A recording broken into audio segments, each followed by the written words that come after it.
And now it is my special honor to welcome to the stage Iowa State's 15th president, who began his term on January 16th, Dr. Stephen Leith. Trained as a plant scientist, he served at 3 universities in teaching, research, and economic development posts before coming to Iowa State. He served as vice president of research and sponsored programs for the North Carolina system, and in the last year, he also served as interim vice president for academic planning for the same 16-campus system. Please join me in welcoming President Leith.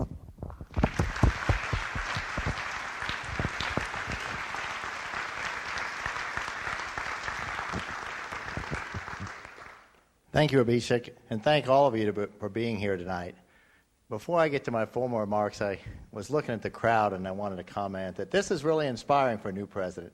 Here it's a cold, rainy, kind of dreary holiday evening, and it's literally standing room only. That's a fantastic thing for me to see as a newcomer here. So again, thank you for being here. And thank you for being here on your birthday. Before I go any farther, too, I also want to recognize 2 special guests. You're going to hear me give a long introduction to our colleague and Nobel laureate Danny Shechtman. But before that, I want to acknowledge his wife, Sippy, who's in the front row here, and also Alex King, who's director of the Ames Lab and is a great partner at Iowa State University. Thank you, Alex.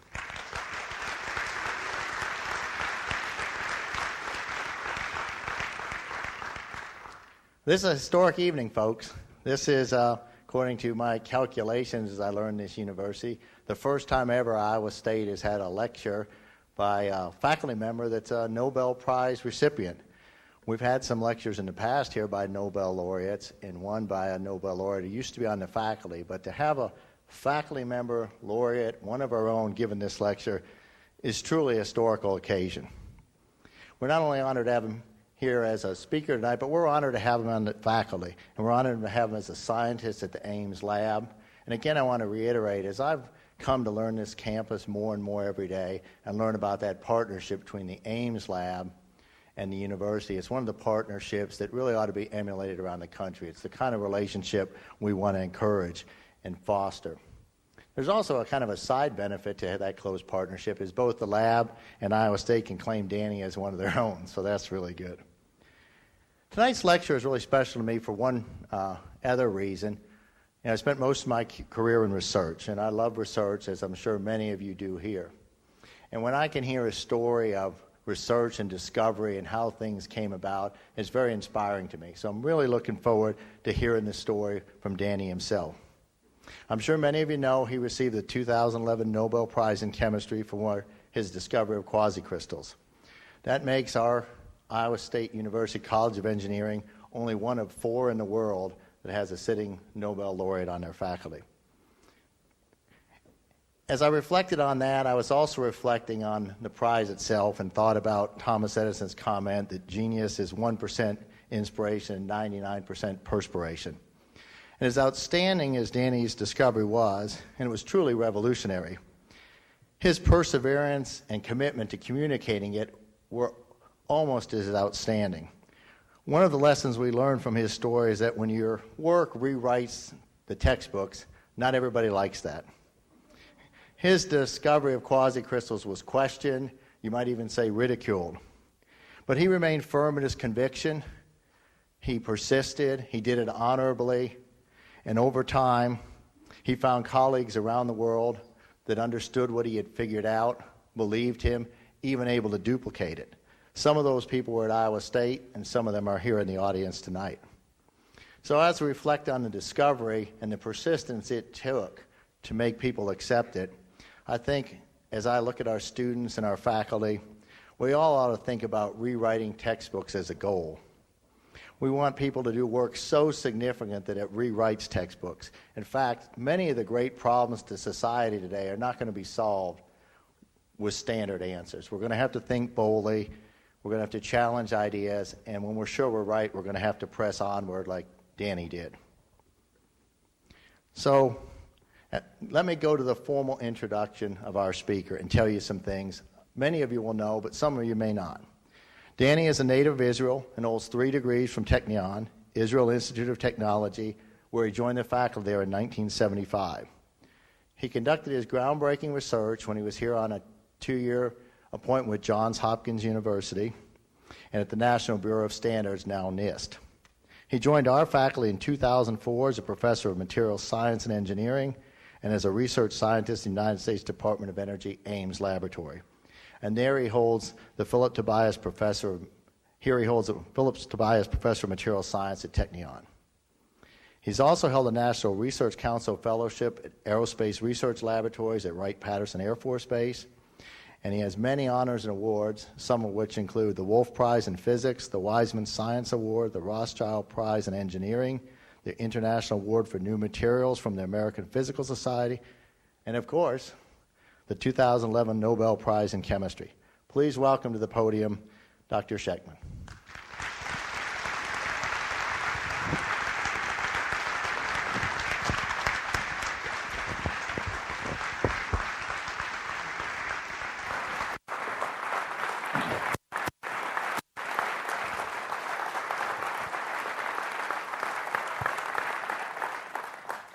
Thank you all. I'm really impressed by the fact that so many of you have arrived. I'm always impressed when the hall I talk in is full of people. But tonight, rain and it's going to snow. What will you do on the way home? Well, so the talk today is titled The Discovery of Quasi-Periodic Crystal. And as the president said, I am a member of the faculty of the Technion and also of the ISU here. So let's start the story in the mid-'80s. In the mid-'80s of the last century, there were three surprising discoveries on the structure of matter and its properties. And all these three discoveries were made year after year, and all of them got the Nobel Prize. So it's quite amazing. The first one, chronologically, was the discovery that I will be talking about today. It was the discovery of quasicrystals.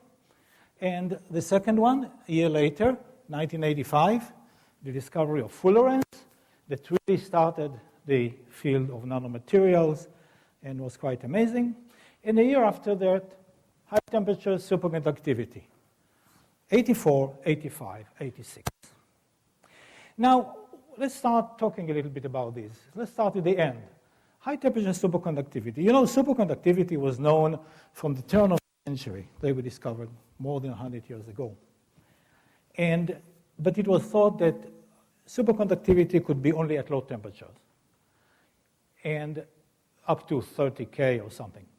And so when high temperature superconductivity was discovered, everybody was elated, and it had some potential applications because now you could cool with liquid nitrogen instead of with liquid helium, which is cheaper, which is easier, and maybe will bring up application. But nobody objected the discovery.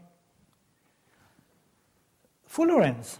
Fullerenes are just a way in which carbon atom can be arranged. You know about graphite and you know about diamond.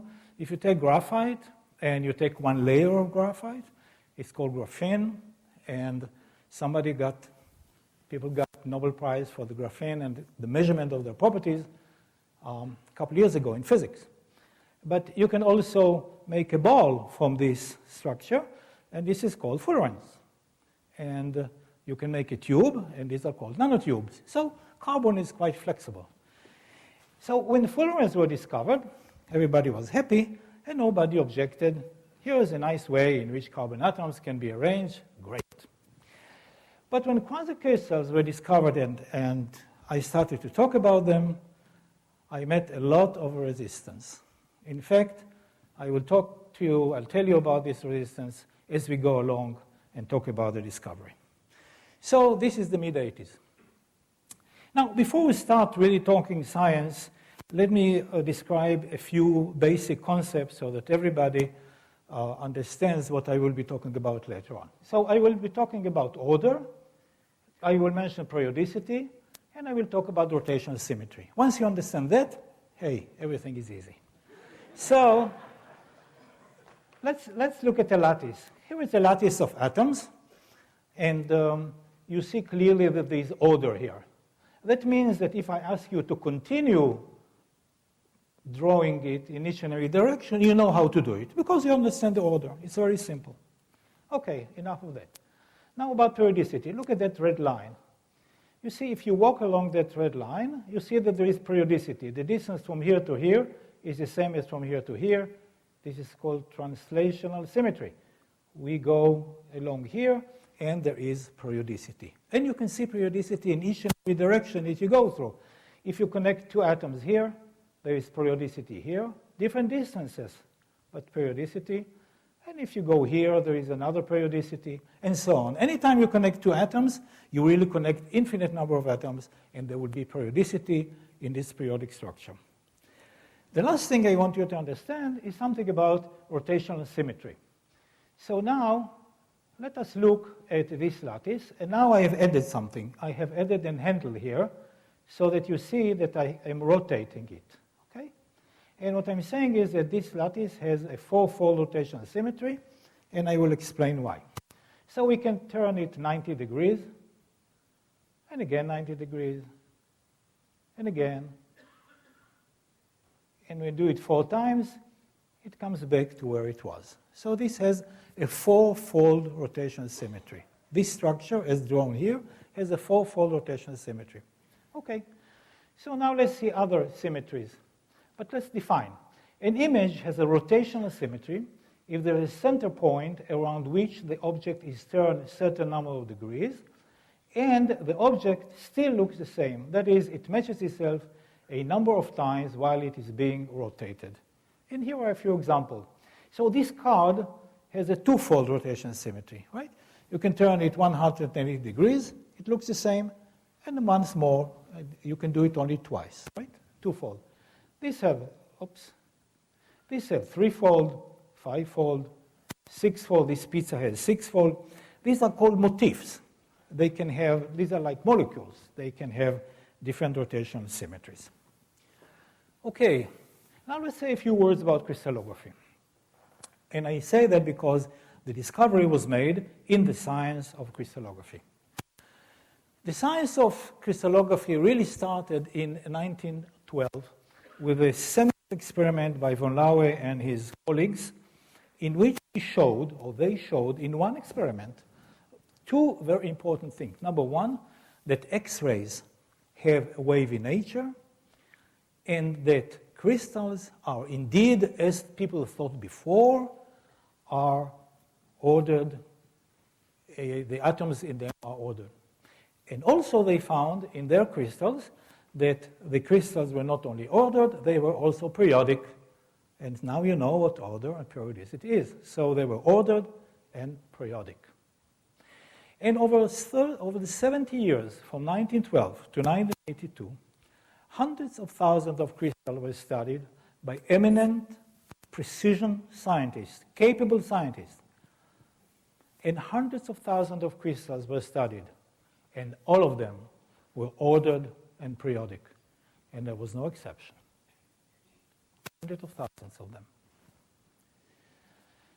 So based on these observations, a paradigm was created that all crystals are periodic, and the following definition of a crystal has been accepted by the community of crystallographers and by the scientific community in general. And here are a couple of definitions that I took from textbooks. These are textbooks that I was using when I was a student, and then when I was a teacher too. Excellent book, Quality, X-ray diffraction. And the definition of a crystal may be as a solid composed of atoms arranged in a pattern periodic in 3 dimensions. So, a crystal is periodic. This was the definition. A crystal is periodic. Second definition by another book, excellent book by Bartel Masalski, which is the same definition, different words. Atoms in a crystal are arranged in a pattern that repeats itself in 3 dimensions throughout the interior of the crystal. Practically speaking, repeats themselves, periodic, same definition. Now, crystallography in 1982, here's a book by Charles Kittel, and I have marked in green. Of course, you cannot read it. This is why I magnified it for you. And you can read this sentence and understand what we studied when I was a student and when many of us, the older generation, were students. We can make a crystal from molecules which individually have a 5-fold rotation axis, like the card I've shown you before in the pizza. But we should not expect the lattice itself to have a 5-fold rotation axis. And this stands for basic rules of geometry, which we'll not go into at this point. Now, how do atoms in a material look like? Here's a picture that I took years ago of carbon atoms in diamond.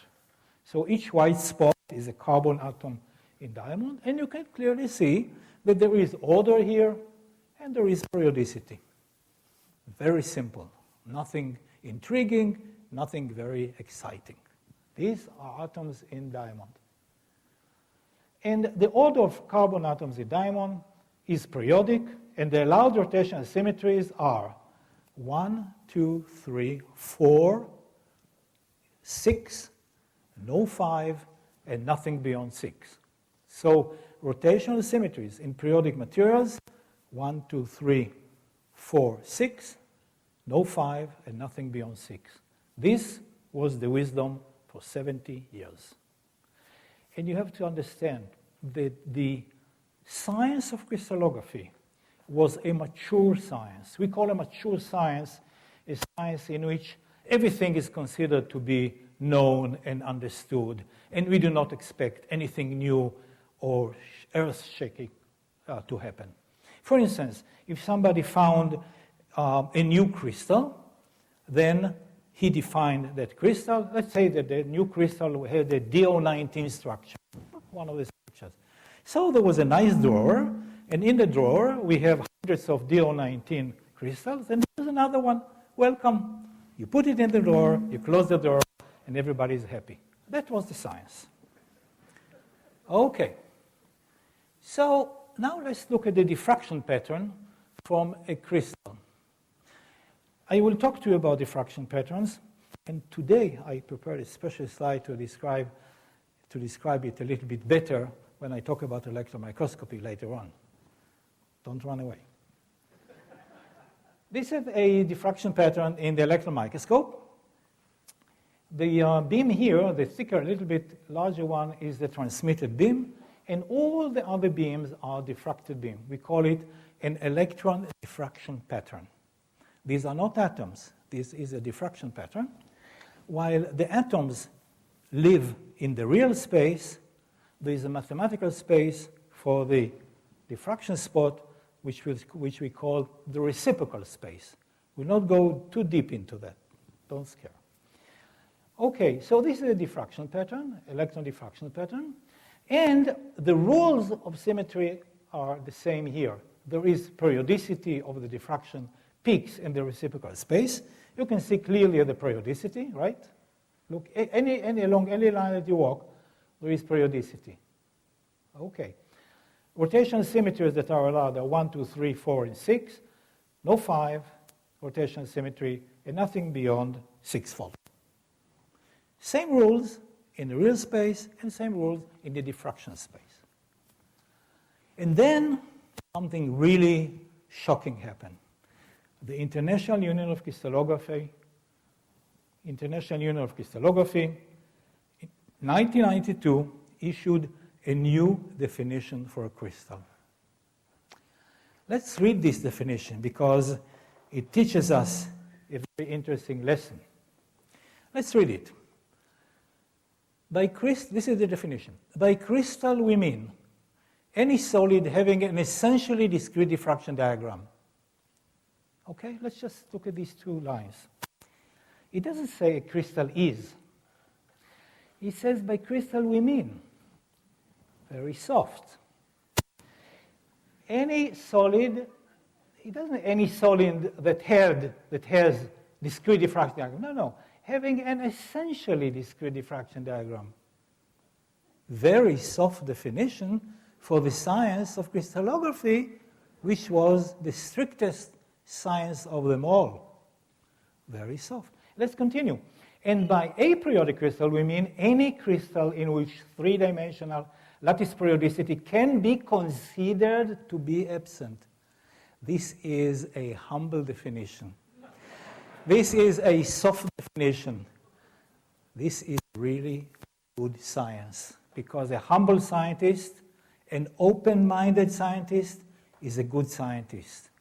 This is an example of how science should be defined. Open, not very strict with boundaries that never should be crossed. No. Soft, accepting, open to new ideas. This is a marvelous definition.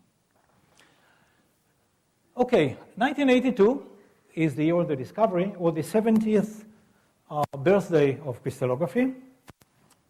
And now you know that 2012 is the 100th birthday of the science of crystallography. This is the year, 100 years ago exactly, von Laue performed his experiment. And by the way, next year is supposed to be the International Year of Crystallography in the world. Why not this year? Because 100 years next year is the work of Bragg and his co-worker, and he really made the crystallography a science by his very famous explanation of how diffraction works. So next year is going to be the year. Anyway, so this was the year quasi-periodic crystals were discovered. And let me show you the evidence of this discovery. Let's look here. What you see on the board is a page from my logbook, TEM logbook. TEM is Transmission Electron Microscope logbook. And scientists do it this way. They write down the experiments that they do. We write down the experiments that we do, so that later we will know what we did and what we see and can understand. Now, but you have to understand one thing. This was not meant to be shown to you guys, because it was my own little logbook written in the dark in a sloppy way, not in a neat handwriting, and it has many symbols that only I understand. But I will explain you what you see here. So, this is the alloy that I was studying, aluminum 25 weight % manganese, and it was a rapidly solidified ribbon, a material that was rapidly solidified from the melt, and the date was April 8, 1982. In April 8 this year, it will be 30 years. This is the plate number in the electron microscope. At the time, we were used to take photographs on glass plates and fix them and develop them and fix them and make pictures from them and magnify them and do all kinds of neat things with them. Nowadays, it goes directly from the CCD to the computer. Goodbye. No fun. Plate number 1720, SAD. That doesn't mean that I was sad that day. It only means selected area diffraction patterns, selected area diffraction, and so on and so forth. And then plate number 1724, 36 came in magnification. It's a picture, not a diffraction diagram. A picture with magnification of 36,000 times. And I will show you this picture. And then I said, wow, I must take the diffraction pattern from there. I will explain you why. And then I took a diffraction pattern and I wrote tenfold. This is the discovery. That's it. And then I continued to, I will explain all this. I continued to do a series of experiments. This string of connected dots means that all of these were done on the same crystal, on the same single crystal, and so on. And there's a bunch of experiments here called dark field experiments. I will talk to you about them. And then I did also microdiffraction experiments right here. And all of these experiments were designed to do one thing. You see, when I saw that tenfold rotational symmetry, by the way, it turns out that it's really fivefold, but I could not know from the diffraction pattern. I had to perform other experiments, which I did later on. So when I saw that, I said, okay, this must be a twinned crystal, a crystal which is composed of smaller crystals which have spatial relationship between them, spatial orientational relationship between them. So instead of having diffraction pattern from one crystal, I'm having really, that's what I thought, a diffraction pattern from 10 different crystals. I will show an example. And these are superimposed, 10 superimposed diffraction diagrams, and therefore it's not from one crystal. And I said, well, let me just find these twins and forget about it. But I could not find the twins. I performed the right experiments, and there were no twins there. And then I understood that this is something special, and then the saga of rejection and acceptance started. Okay, this was the picture. This was the plate, and this was the picture. Each one of these is a single crystal. It has what we call a dendritic shape. This is a single crystal, and this. Look here, this crystal is very black, and also this, and also this, and also this, and this. Some of the crystals here are very, very black. That means that they diffract heavily. I will show you, I will explain. And that means that the transmitted beam doesn't go through. All the beams are diffracted. And this is why in bright field image, it is so dark. And this is what prompted me to take the diffraction pattern, and this is how it looks like. This is the original diffraction pattern. This is it. So I look at the diffraction pattern, and I say, that's odd. Let's see what's going on here. 1, 2, 3, 4, 5, 6, 7, 8, 9, 10. Oh, no, cannot be. The other way. 1, 2, 3, 4, 5, 6, 7, 8, 9, 10. And I write down tenfold. Oh, very strange. You know it's forbidden. Everybody in the audience here knows it's forbidden. I just told you 5 minutes ago, right? Okay. So this is the electron diffraction from the icosahedral phase. I will explain why I called it the icosahedral phase. And it has 5-fold rotation axis, and it is not periodic. Look here. Choose any line and walk along that line. And look for periodicity. There is no periodicity. You see, if you take the distance from here to here, and multiply it by 2, you get here. And there is nothing there. Periodicity is gone. 5-fold rotation symmetry. What's going on? Okay, so this diffraction pattern really made a difference. Now, it turns out that if you take this distance from here to here and divide it by this distance from here to here, you will get the Fibonacci number tau, which is 1 plus root 5 divided by 2. I was not telling you the truth. You see, if you take two numbers and divide them by each other, then you cannot get an irrational number. You get a rational number. But that means that from experiment, you cannot get to the irrational number. It has to come from theory, and that came later. Okay, so this is it. And this is the Fibonacci number here, tau, 1 plus root 5 divided by 2, 1 plus 1.618, and large number of figures to continue endlessly. Okay, now you see when you take a diffraction pattern from your specimen, you can also tilt it. You can do this, you can do this, you can rotate it, you can tilt it, you can direct it any way you want within limits.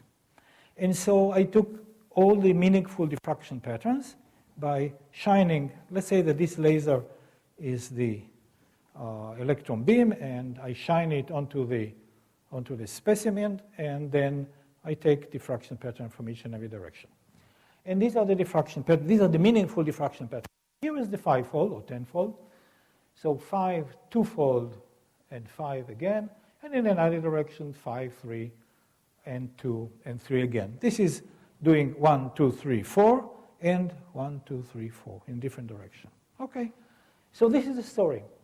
And this diffraction pattern has, this combination of diffraction pattern, it stems from the icosahedron, which is a body that I will describe shortly. Now, let me show you something to entertain you a little bit. You see, when I did my master's degree at the Technion, I took a class in crystallography, and one of the questions in the final exam was, prove that 5-fold rotational symmetry cannot exist in crystals. And I did. I proved it. And I passed the exam, and this is why I'm here now. But let me show you how I did it. This is one way to do that, and you can find other ways to prove that it's not very complicated. So let's say that P and Q are two atoms in a crystal, and I choose two atoms. The distance between them R is the shortest distance that you can find. So you can take two atoms which are the most close together atoms that you can find, and R is the distance between them. Now, if 5-fold rotation symmetry is allowed, then that means that you can rotate Q around P 5 times, and there should be an atom there. And you should rotate P around Q 5 times, and there should be an atom there. Let's see what happens when you do that. So here is Q, 1, 2, 3, 4, and 5, and there should be a Q prime atom here. And this is P, 2, 3, 4, 5, and there should be a P prime atom here. But because of geometry, the distance PQ, P prime, Q prime is shorter than PQ. That cannot be, because R is the shortest distance between atoms. So this is one simple explanation, one simple way to show that 5-fold rotation symmetry is not allowed in a crystal. However, from my previous studies, long before 1982, I have seen this crystal which is composed of 10 twins. This crystal is in the aluminum-iron system, and they are very abundant in cast materials of aluminum and iron. You can find them everywhere. They're quite large. You can see them with an optical microscope easily. And here is just one of them. This is electron microscopy in this case. You see that each one of these petals, this is a single crystal, and this is a single crystal, and this is a single crystal, and so on and so forth. There are 10 of them. But what's special about them is that they are twin-related. So this is a twin of that, and there's a twin boundary between them.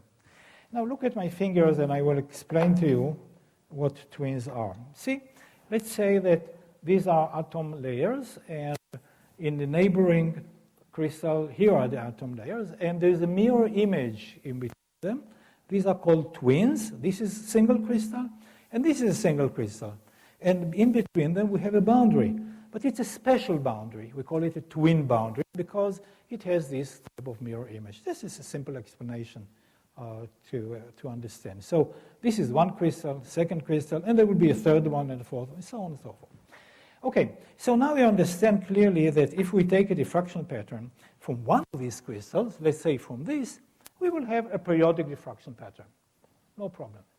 But if you take a diffraction pattern for all 10 of them together, then you have 10 superimposed diffraction patterns. And therefore, you will see a 10-fold rotation symmetry, such as this. This is the real picture. Now, let me tell you something. When I saw that very nice twin crystal, and I took this diffraction pattern, I thought nothing of it. It was so simple, I didn't even think about publishing anything about it. It was trivial. I mean, what is there to say? And I never published it. This year, I visited in Sweden colleagues of mine who are crystallographers, and they told me that they published 5 papers on this. Okay, so some people think differently about different things. Okay, so this is the actual diffraction pattern. You can see that there is a 10-fold rotation symmetry, but this is a pseudo 10-fold. It is pseudo because it stems from 10 different crystals, which are twinned. Okay? If you want to see one of them, this is just one. Clearly, this is from one crystal. Clearly periodic, no questions. And there are 10 of them. Here is another example. This is our 5-fold twin. Now, this is lattice image. You see the atoms in diamond. This is, again, one of my high-resolution pictures of diamond. There was a period in my life that I worked on diamond, and I found it so boring. After a few papers, I just said, no more. It was, there's nothing there, nothing exciting here. But this is 5-fold twins, and here is just an example of that. Now you can see clearly this is a crystal, and there's a twin in between them. And there are 5 of them here.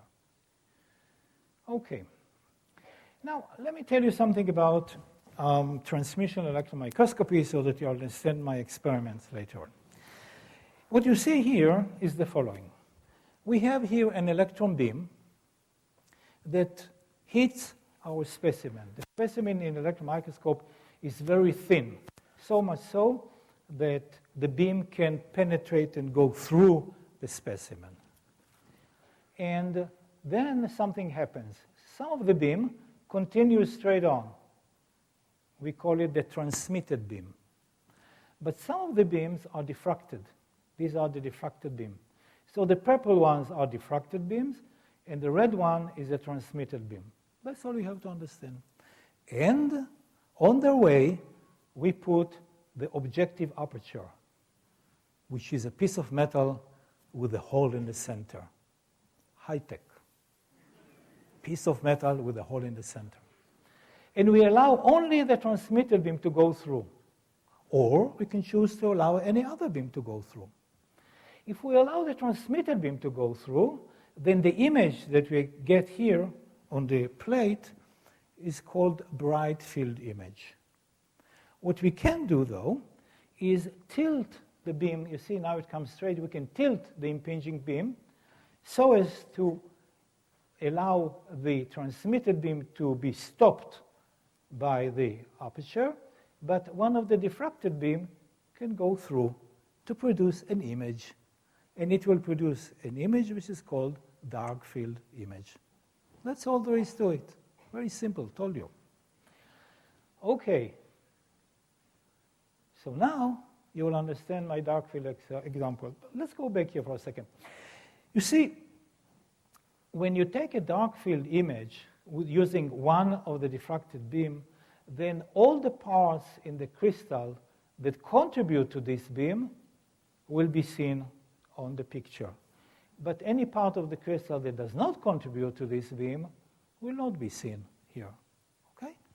So this is why I perform the dark field experiments using, you see, this is the diffraction pattern. I use this beam to take this picture, and this beam to take this, and so on and so forth. And I was hoping and saying, okay, if this diffracting spot comes from one twin, this is what I thought, then we should see that twin here somewhere. But there were no twins here, nothing here, nothing here, nothing. So then I said, well, maybe the resolution of the microscope is not enough. Maybe the twins are very, very tiny and I couldn't see them. So I performed what is called a convergent beam electron diffraction or microdiffraction experiment, in which what you do is the following. You converge the electron beam onto the specimen to a very fine spot, the finest that you can. And you hit the specimen, hitting a very small area. And in this case, the smallest was about 40 microns, which is 400 angstroms. This was the smallest for that microscope. And if you have twins which are larger than this, then when I hit the specimen there, it should show diffraction pattern for one twin, a single crystal, periodic, nice, and we can forget about it. But that didn't happen. Anywhere I looked, the diffraction pattern looked the same, and this is how it looked like. Anywhere I looked. Again, with tenfold rotation symmetry. That ended my day of work of April 8, 1982. I knew that I do not have twins. On April 8, 1982, I knew that there were no twins in my material. Why am I saying that? Because some people said 12 years later that these are twins in a periodic material, which I knew was wrong from day one. Okay, so now let me show you an experiment that I did not do, but friends of mine from France did that, and this is a nice little experiment. See, this is a lattice image. I could not take lattice images. I didn't have that color microscope at the time, so I could not do that. But here is the diffraction, and here is the diffraction pattern from this. You recognize this. And what they did was something quite interesting. They took this image, put it on a slide, and very, very small, and hit it with a laser beam, so as to get a diffraction pattern, optical diffraction pattern, from the picture, which is right here. And you see here that this is the tenfold and this is the tenfold, same thing. So you can say, okay, big deal. I mean, both are Fourier transform, excuse me for the bad words, Fourier transform of this image, they must look the same. True, but you see what you can do here is make an aperture and look only, take a diffraction pattern from only what you have here. And you still have that.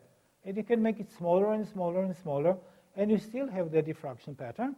And eventually it will disappear for lack of information, but it doesn't change.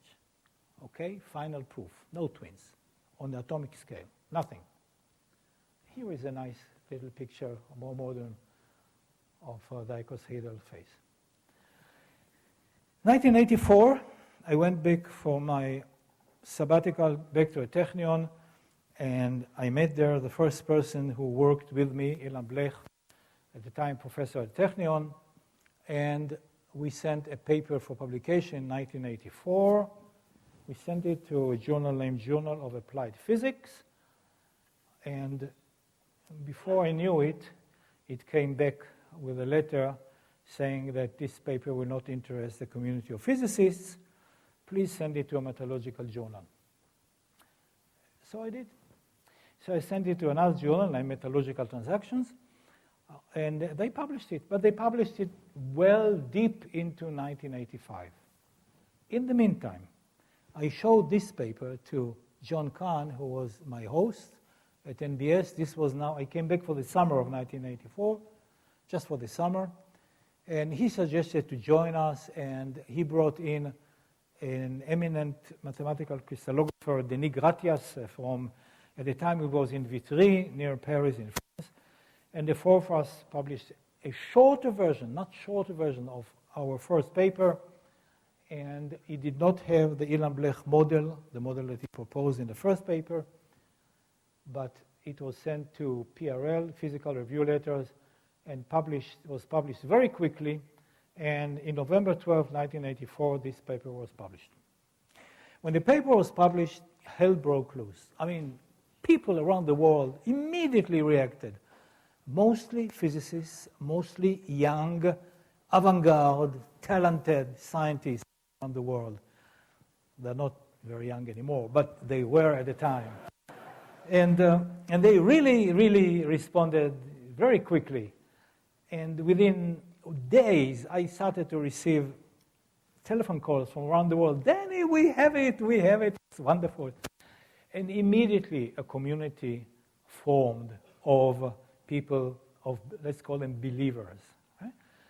And people that proved by experiments that my experiments were correct, and started to discover many more quasi-periodic materials in different structures, and started to study their properties. It was an amazing burst of activity around the world.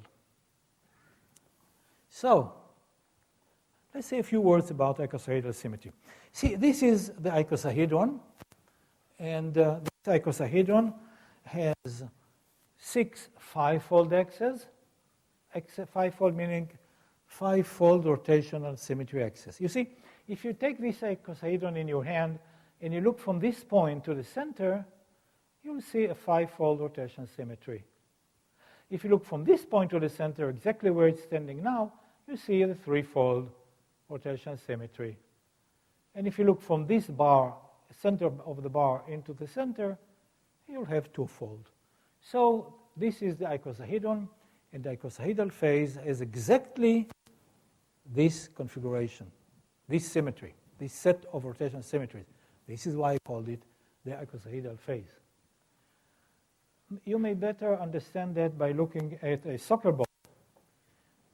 This is how soccer balls are built. You have a pentagon surrounded by 6 hexagons, and each hexagon is surrounded by 3 pentagons. That's how they make them. So this clearly has a 5-fold rotation symmetry, right? You can rotate 1/5 of a cycle, one more, until you come back to where you were. This has a 2-fold rotation symmetry, and this has a 3-fold rotation symmetry. These are the symmetries that we find in the icosahedral phase. Now, let me tell you the story about my intimate relationship with the scientific community And let's start with the years 1982, 1984. You see, this is from the day of the discovery to the day in which the first paper was published. Very clear. All these years I was alone against some people, and the reactions were something in between the two following examples. My host, John Kahn, said to me something like, Danny, this material is telling us something, and I challenge you to find out what it is. This was a positive, challenging remark. On the negative side, my group leader came one day to my office. It's a different person. And he put an X-ray diffraction book on my desk, smiling sheepishly, and saying, Danny, please read this book so that you will understand that what you are talking cannot be. And I said to him, you know, I teach at the Technion. I know this book. I don't have to read it. I'm telling you, my material is not in the book.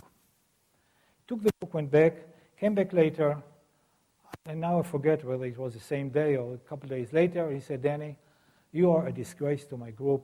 I don't want you in my group. Just leave my group. That's it. So this was, and I left the group.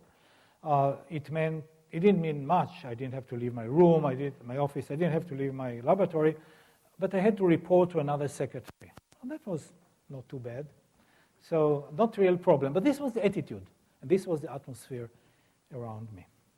And if you want to know how I felt during that period of time, that's about it.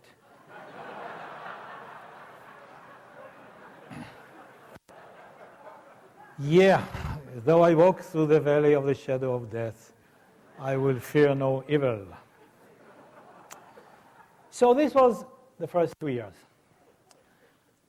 1984, 1987. You see, 1984 is the year in which the first paper was published, the end of 1984, and I was not alone anymore. A very fast-growing community of active scientists started to work on quasi-periodic materials. I was not alone anymore. Still, one important body, the most important body in crystallography, it is called the International Union of Crystallography, said, no way, we do not accept these results. Why? Because they came from electron diffraction and not from X-ray diffraction. So you may ask, hey, what's the difference? I mean, this is science, this is science. Not so simple. You see, let me tell you a couple of words about the history of crystallography. You see, even before 1912, even before the year in which von Laue performed his X-ray diffraction experiment, even before that, people knew how atoms are arranged in crystals.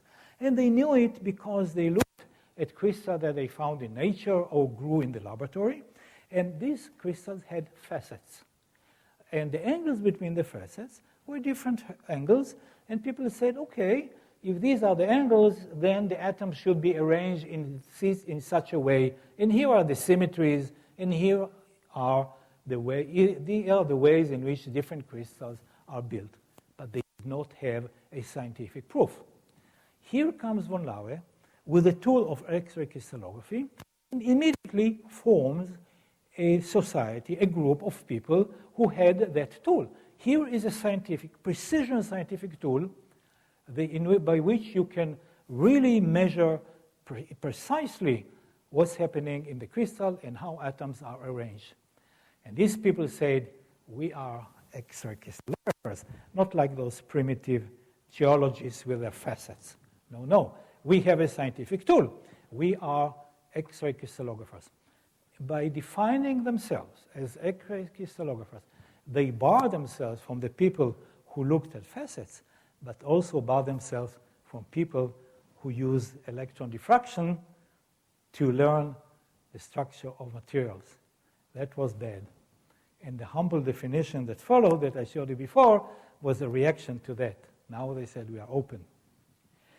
Okay, so they wanted X-ray diffraction. We could not give them X-ray diffraction, we, the community. Why? Because in order to have an X-ray diffraction, you must have a crystal of some size.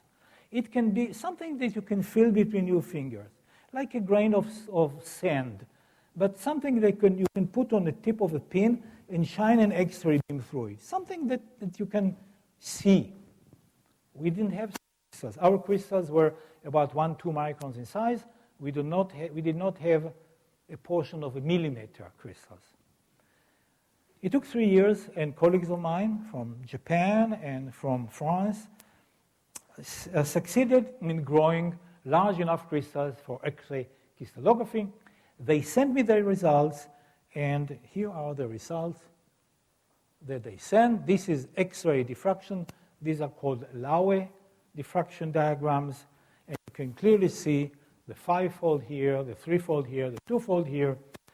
I presented these results of my colleagues in Australia, in Perth. Perth is on the west coast of Australia, in the International Union of Crystallography meeting of 1987. And when I presented this slide, they said to me, "Okay, Danny, now you're talking. Now we can do something about it." They formed a committee that in 1992 made the new definition of a crystal. So 1987, quasi-periodic materials were accepted by the International Union of Crystallographers, meaning the main body of crystallography in the world. You think that that's the end of the game? No. Because from 1987 until 1994, there was still significant resistance, and that significant resistance was led by 2-time Nobel laureates, Professor Linus Pauling.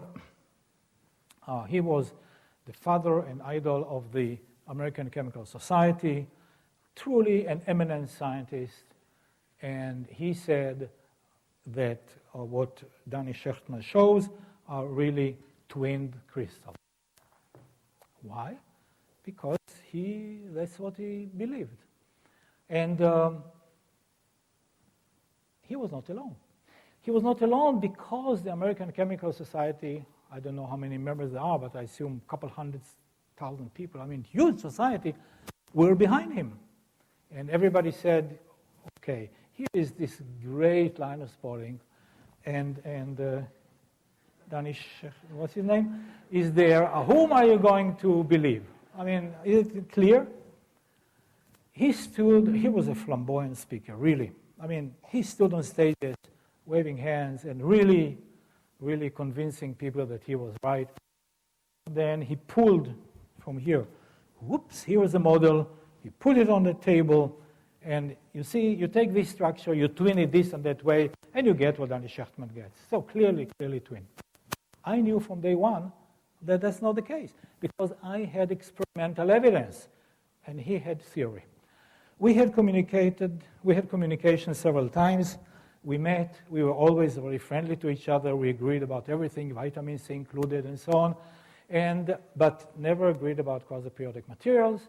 At one point in time, I went to visit him. He had in his home in Palo Alto, California. I gave him a talk, 1-hour talk, to one person. He was sitting there. I was standing. I gave him a talk. At the end of the talk, a talk like this.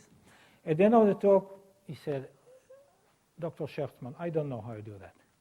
That means that he did not know electron microscopy, and he refused to learn what an electron microscopy could do. If it was somebody else, I would say, well, if you don't know how I do it, why don't you go read a book? But Linus Pauling wrote the books. So all I said was, "Professor Pauling, if you ever agree with me, don't keep it a secret." And he said, well, and that was the end of it.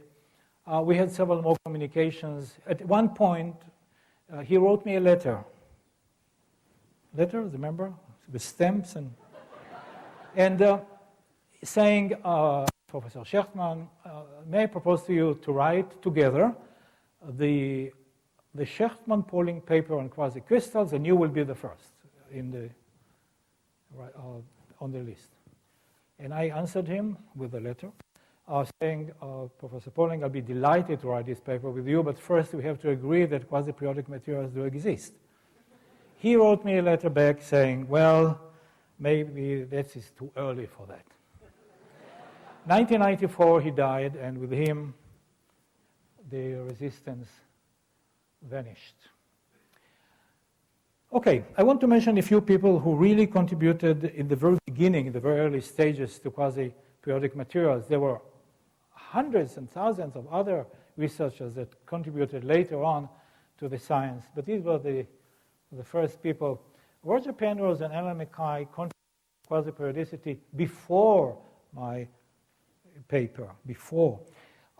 Roger Penrose, I'll show you the Penrose tiles, designed two types of tiles, thin rhombus and thick rhombus, that could tile a floor in a non-periodic way, in a quasi-periodic way. This is Roger Penrose. Alan Mackay took Roger Penrose's design, shone a laser beam through it, and showed that you can have five-fold rotation symmetry diffraction pattern taken from that. And Alan Mackay published his paper in 1981, a year before my discovery. I never knew about his paper because he published it in the Journal of Mathematicians, and I don't do that stuff. Ilan Blech, Denis Gratias, and John Kahn are the three scientists who wrote the second paper with me, but it was published first. So their contribution is great. And then Dov Levin and Paul Steiner. Dov Levin is now a Technion professor. Paul Steiner is a professor in Princeton.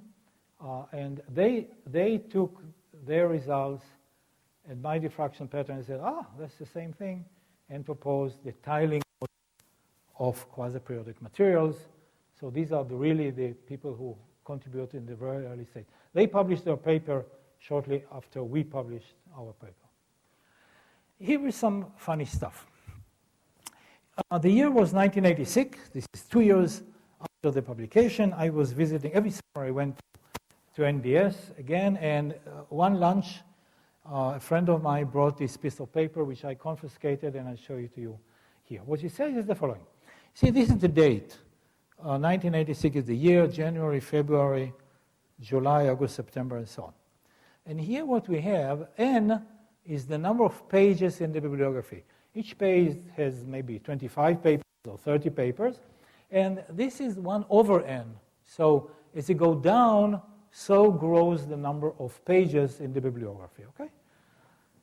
And he just counted the number of pages in the bibliography, and he just marked those X's. And he connected them on a straight line.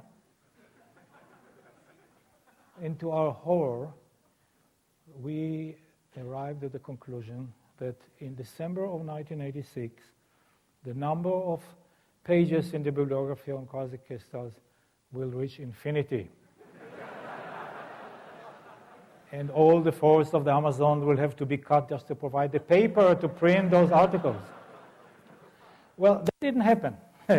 But look at this. This was the feeling that the world is really exploding around us. There was so much activity just 2 years after the discovery. Let me take you a little bit to the field of mathematics so as to exercise your brains a little bit. This is really neat. Here is a grid of points. Let's say that in each intersection like this and this, there's a mathematical point. That means a point with no size to it. Okay? And now, and clearly this is a periodic array in 2 dimensions, right? Periodic array on a plane. Now, let us make a cut. This is called the cut and project. Let us make a cut. We make a cut. We make a strip here. And we send this direction. It's not just any direction. The angle alpha, the tangent of that alpha, is the Fibonacci number tau, 1 plus root 5 divided by 2. That means, and this is an irrational number, that means that if we start at a point here, then this line will never meet any other point, ever. Because if it did meet another point, then the tangent would be a rational number, and I sent it into an irrational direction. So this is the cut. And now let us take all the points that are within the cut and project them onto this line. And so what we do is take a 2-dimensional space or a plane and put a line in there in a certain direction and project all these points on the line. and just measure the distances that are created. This is a large distance, another large distance, small distance, large, large, small, and so on and so forth.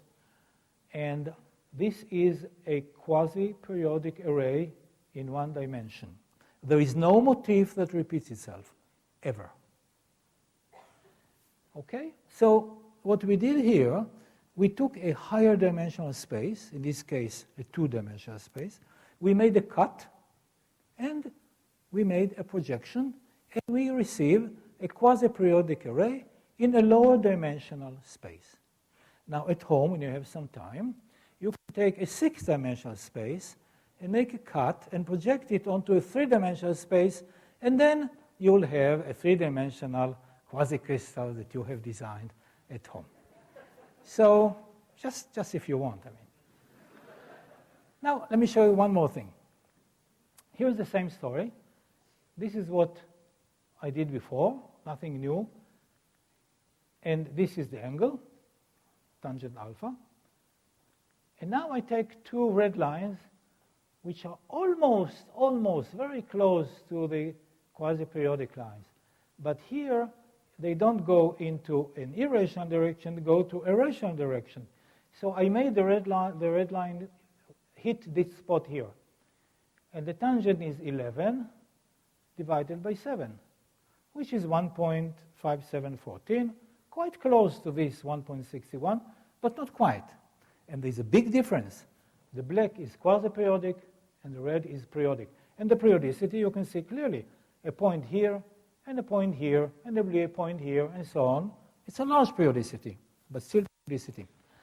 Crystals that are built on the principle of the red line are called approximant. These are materials which are periodic, but approximately quasi-periodic. We call them approximants. Okay? And they have also very special properties, and there are many people in the world who study quasi-periodic, who study approximants. Okay, now everything is going to be very easy from now on. Leonardo Fibonacci de Pisa, here's the man. Here is the statue that is on his gravesite. This statue is just behind the inclined Tower of Pisa. There is a graveyard under a roof there, and you can find this statue standing there. Okay, he was the greatest mathematician of his kind, and here is his famous rabbit experiments. So let me describe to you this experiment, because everybody needs to know about Fibonacci, who was so important in his time. You see, he performed the following mental experiment. He said, okay, let's say there is one female rabbit in month number 1, and the male rabbits just come visit and go away. So one came to visit her, obviously, because in the next month she has a little baby. And in the third month, this mother has another baby. This little one has to grow up before it can reproduce. And these are all the rules. So here, in the fourth month, this one has a baby, this little one grows up, and this one has another baby. That's all there is to it. And now you can count the number of rabbits in each month. So there's 1 in the first month, and 2, and 3, and 5, and 8, and so on. This is what is known as the Fibonacci series. And you will notice that the number of rabbits in this month is the sum of the number of rabbits in the 2 previous months. So 1 plus 2 is 3. And 8 plus 13 is 21, and 13 plus 31 will be something like 34, and so on and so forth. You can continue this. Okay, now look at the rabbits. Small, large, small, large, large, small, large, small, large, large, small. Hey, we know that. Danny just showed us this quasi-periodic array. This is the quasi-periodic array of the rabbits. There are 2 rules that you may want to remember. Very simple. Rule number 1, what this says is that the number of rabbits in any given month, in the nth month, equals the sum of the number of rabbits in the 2 previous months. That's all there is to it. Also, it says that the limit meaning when you go to infinity, when n goes to infinity, to the month far down there, then the number of rabbits in that month there, divided by the number of rabbits in the previous month, will give you an divided by an minus 1, will give you the Fibonacci number it's made after Fibonacci, plus 1 plus root 5 divided by 2. This is the number. People claim that this number has aesthetic values. People will show you that in nature there are all kinds of phenomena that act according to Fibonacci's numbers, and there are Fibonacci spirals, and there are book written on Fibonacci. I really recommend you learn about Fibonacci. It's an amazing, amazing story about Fibonacci. Okay, this was one dimension. Fibonacci is quasi-periodic in one dimension. Penrose styles, quasi-periodicity in 2 dimensions. If you forget about the colors, there's a thin rhombus and a thick rhombus, and there are matching rules. If you lay them according to a matching rules, you can tile a floor without any gaps. And in 3 dimensions, this is a crystal, quasi-periodic crystal. Look how nice this 5-fold axis is, and so on and so forth. And here we have some artistic work from our friend Anpeng Tsai from Tohoku University in Japan. And the color, this picture was taken in scanning electron microscope, not transmission microscope. And he colored them artificially just to show you that they look like the cherry blossom that they so admire in Japan. I'm going to finish by the 3 slides. While as before the discovery, order was synonym with periodicity, now we know that order can be either periodic, and it can be quasi-periodic, and it's open. We are willing to learn more, and we are willing to accept more discoveries.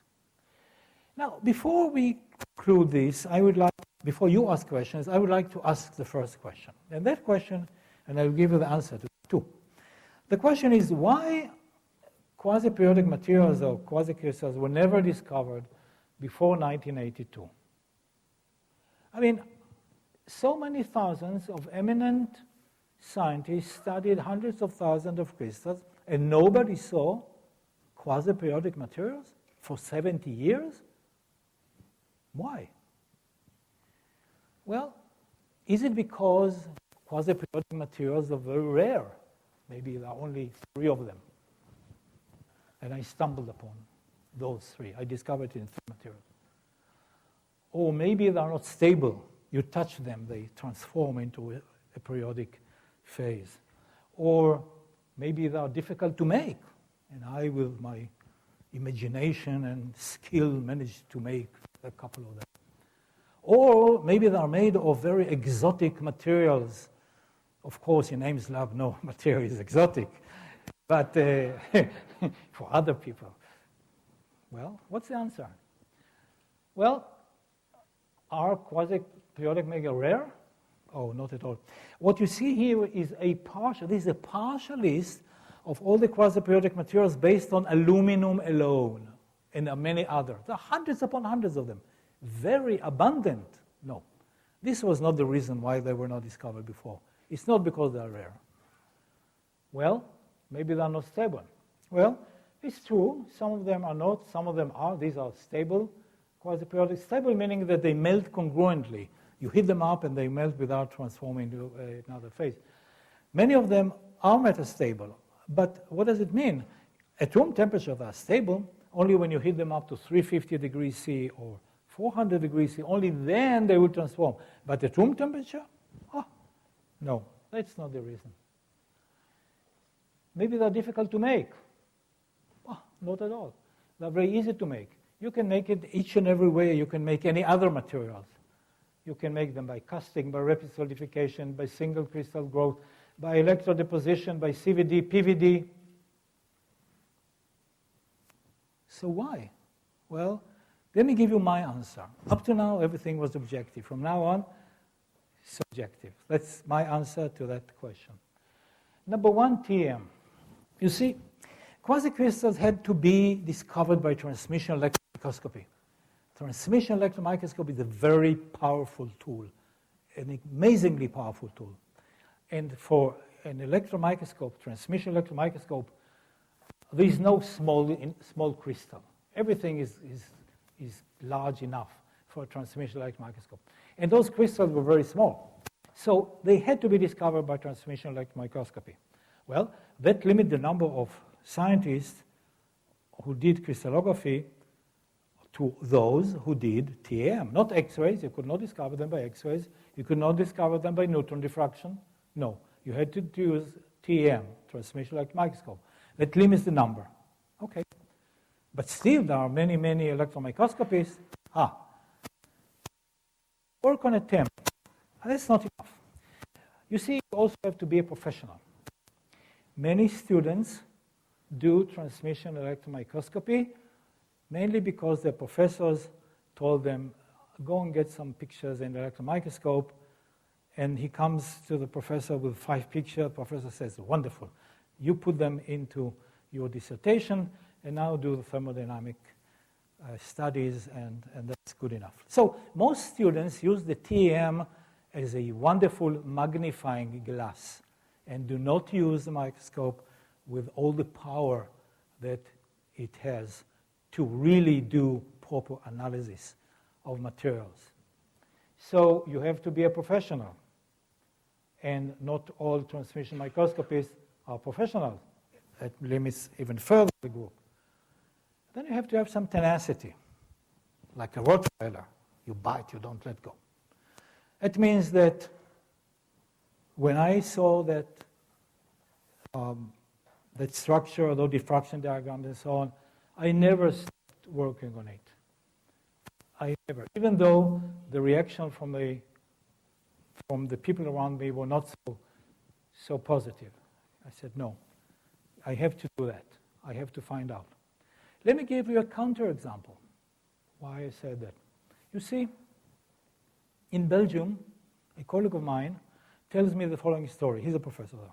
He told me that several years after my discovery, he looked through the file of transparencies of the plates, electron microscope plates, that all his students took over the years. And he pulls one and he said, hey, this is what Danny Shechtman saw. This is a diffraction diagram. And it was taken before Danny Shechtman. He calls his student, who by now has been long time a PhD, working in a company, and he says, you know, you saw what Danny Shechtman saw years before him. He said, oh yeah, I know. He said, why didn't you tell me? Said the student, well, professor, if I told you, you would want me to stay 2 more years to...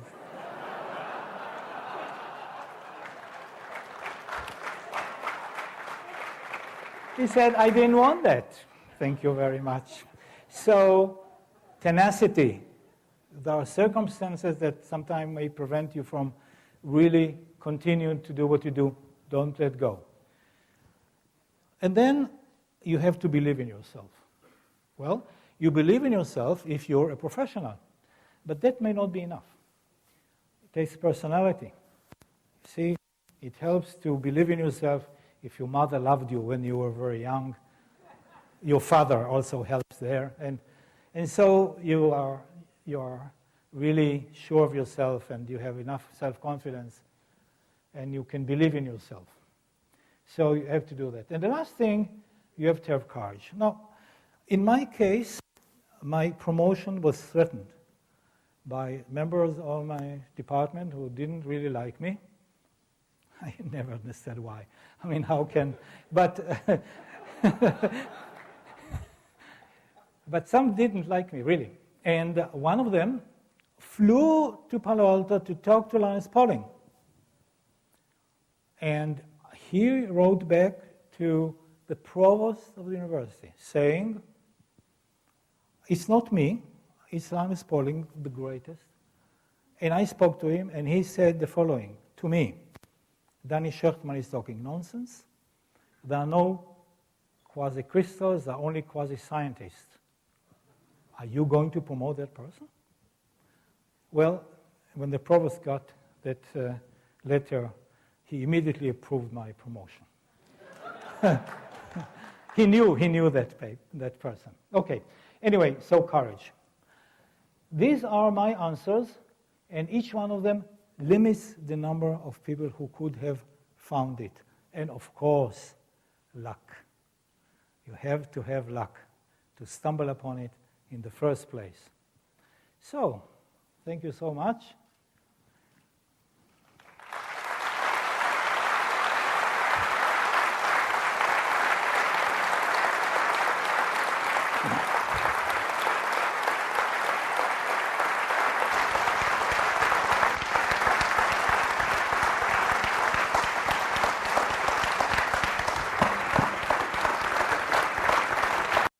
So, who's got a question?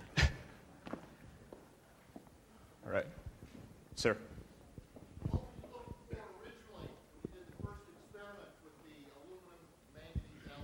What were you looking for originally when you did the first experiment with the aluminum manganese alloy? Right. When I came for my postdoc, it was for my sabbatical at NBS, I wrote a proposal to DARPA, and a person in DARPA sponsored my research, Lauren Jacobson. And he told me the following. I'm telling it to you because it's a good lesson. He said, Danny, I know you. You wrote a nice proposal. You do that, but feel free to run wild. I mean, do whatever you want. I know you. Something good will come out of it. Just do whatever you want. Okay, so this is in the background. I'm answering now your question. When I arrived at NBS, I was ready to prepare specimens of rapidly solidified aluminum alloys because this was my mission, to develop new materials based on rapidly solidified aluminum alloys. They told me that they already have a couple of ribbons made of aluminum iron. And I studied them, and I saw there one phase, and that phase was aluminum 6 iron. Now, aluminum 6 iron is a metastable phase. It doesn't exist in the phase diagram. And I said, I would like really to study this phase in a stable material. And aluminum 6 manganese is stable. So I prepared a series of alloys that started with aluminum 1% manganese, 2%, 5%, 10%, and on up to 30% or maybe 35%. And I studied them all in a series. And then when I wanted to look at aluminum 6 manganese, instead of aluminum 6 manganese, the rapid solidified aluminum 6 manganese was the icosahedral phase, aluminum 25% manganese. Okay, how does it link to what my sponsor said? Because if you want to develop something useful based on aluminum manganese, you can add maybe max 5% manganese. Beyond that, the material becomes brittle, clearly useless. But I ran wild. So I prepared 10%, 15%, 20%, so on. And in my 25%, there it was. So this is a large answer to a quick question. Next. Another question. I'm going to repeat it for you. Just raise your hand. Question? Anybody? What's the reactivity? What's the reactivity and crystality of the... Is this talking? Yeah, you can. Okay. Madame Curie was interested in radioactivity more so than anything else. With her husband, Pierre Curie, and Becquerel, they shared the Nobel Prize. Due to Madame Curie's interest and insistence, Pierre got distracted from his original interest, that was crystallography. Could you shed any light as to if he made any contributions, and if yes, what were they? Okay, can you repeat that, please, for me? I did not quite understand the question. Can you repeat it? I believe he was wondering the contributions of Madame Curie and Pierre Curie, excuse me. Madame Curie was a crystallographer and distracted her husband from his original work. Did he make any contributions to crystallography? Who? I'm sorry. Madame Curie's husband. Madame Curie? Her husband. Oh, her husband. You ask about her husband. You talk about Pierre Curie. Could he made a large contribution, if not for his wife's work? Is that the question about?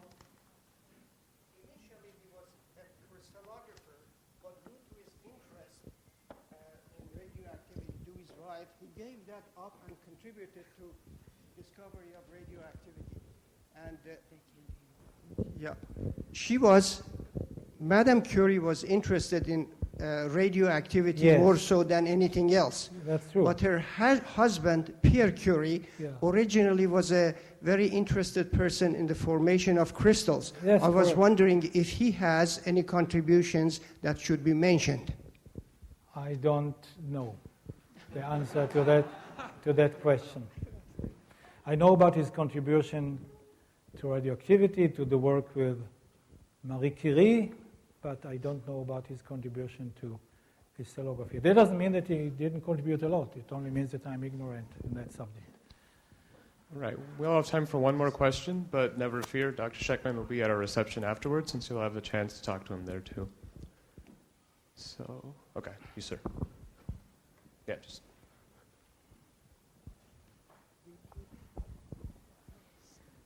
Thank you. Your talk was so inspiring.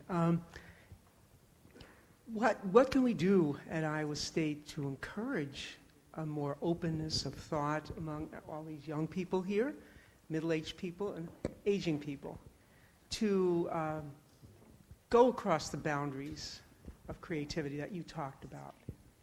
To do what? To encourage creativity of Oh, thinking yeah, okay. as an institution. Thank you. Well, you want my advice to the young people and middle-aged and elderly, right? Okay. Well, here's my advice to the students, and I'm serious. If you want to succeed in anything in life, especially in engineering and science, become a professional, become an expert in something that you like. Find something that you like and become an expert in that. And today you can easily do that because so much information is available to each and everybody. Choose a subject and become the best in it. And I promise you, if you become an expert in something, you will succeed in your career. So choose a subject. You can also talk to your professors and consult with them. And if you have questions, in today's world, you can pick up the phone and call a professor in Oxford and ask him a question, and he will answer you, I promise you. We talk to students from around the world. And we provide advice, and we provide knowledge, and we provide encouragement. So become a professional. Now, there are many other subjects that I would want to promote here in Iowa State and in the world, and I do that. But we don't have the time now to discuss it. So maybe on another occasion we can dedicate time to other subjects that I think should be promoted for the benefit of the people here and the people in Iowa and the people in the United States and the rest of the world. But we don't have time to talk about it now. These are really broad subjects that should be promoted. Folks, let's give another round of applause. Thank you.